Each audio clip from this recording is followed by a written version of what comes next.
Let's be real for a second. You're terrified of the silence. You're terrified of that exact moment when the notifications stop, the room goes quiet, and you're forced to realize that if you disappeared tomorrow, the world wouldn't skip a beat. You spent your whole life trying to be essential to people who can't even remember your birthday without a Facebook reminder. You're exhausted from carrying the weight of relationships where you're the only one doing the heavy lifting. You're the one who sends the "how are you" texts, the one who remembers the small details, the one who shows up for everyone else's big moments, while your own achievements are met with a generic "cool" or a double tap on a screen. But here's the cold, hard truth you need to hear. The day you finally realize you are completely, utterly alone is the day you actually start living. It's not a tragedy, it's your promotion. It's the day the shackles of being liked finally rust and fall off your wrists. Think about your phone right now. Go ahead, open your contacts or your recent DMs. How many of those friends would actually show up if your life hit the fan at 3 a.m.? Not just send a praying for you emoji, but actually drive to your house. Most of us live in this weird hallucination where we think we have a circle. But when you look closer, it's not a circle, it's just a bunch of people standing near you while they look for something better to do. You've been the reliable one, the one who listens to everyone's drama for 3 hours, playing the role of the free therapist. But the moment you need to vent, the moment you need a shoulder, suddenly everyone is so busy, let's catch up soon, or going through a lot right now. It's a parasitic trade-off, and you're the host. You're bleeding energy to keep people around who are only there for the free samples of your soul. You're buying loyalty with your own mental health, and the ROI is zero. We've been conditioned by movies and social media to think being alone is a failure. We're taught it means you're unlovable, weird, or that there's something fundamentally broken in your code. But look at it through a different lens. Imagine you're at a crowded, loud, disgusting party. Suddenly, you find the exit.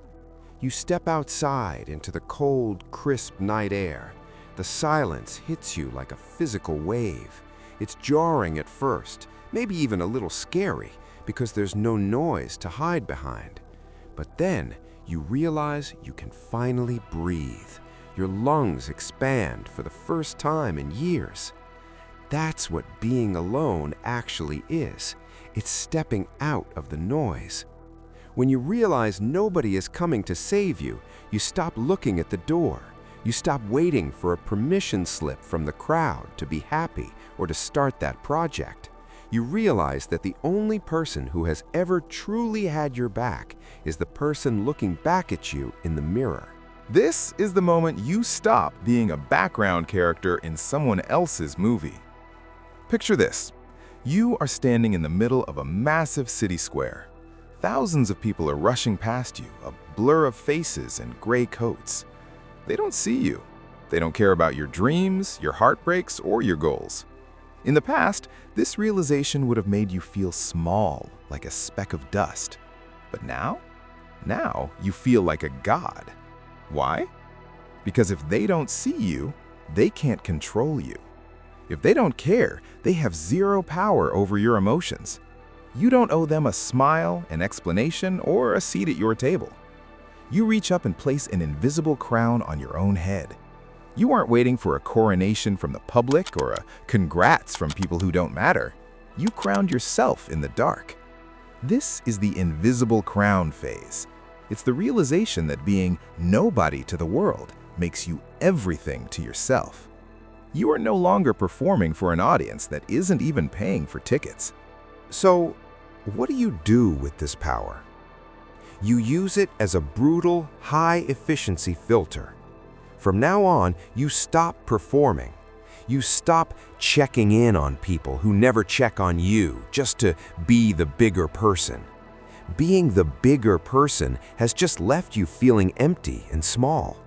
You stop explaining your choices, why you didn't go to that party, why you quit that job, why you're staying single. When you realize you're alone, You stop being a people pleaser because there's no people left to please, only your own standards. It's like a superpower. You can walk into any room, any job interview, or any date, and because you don't need them to like you, you become the most powerful person there. You have the ultimate walk-away power. You are no longer a beggar for attention. You are a patron of your own peace. You start investing that massive amount of social energy you used to waste into your own body, your own bank account, and your own mind. You become your own primary investment.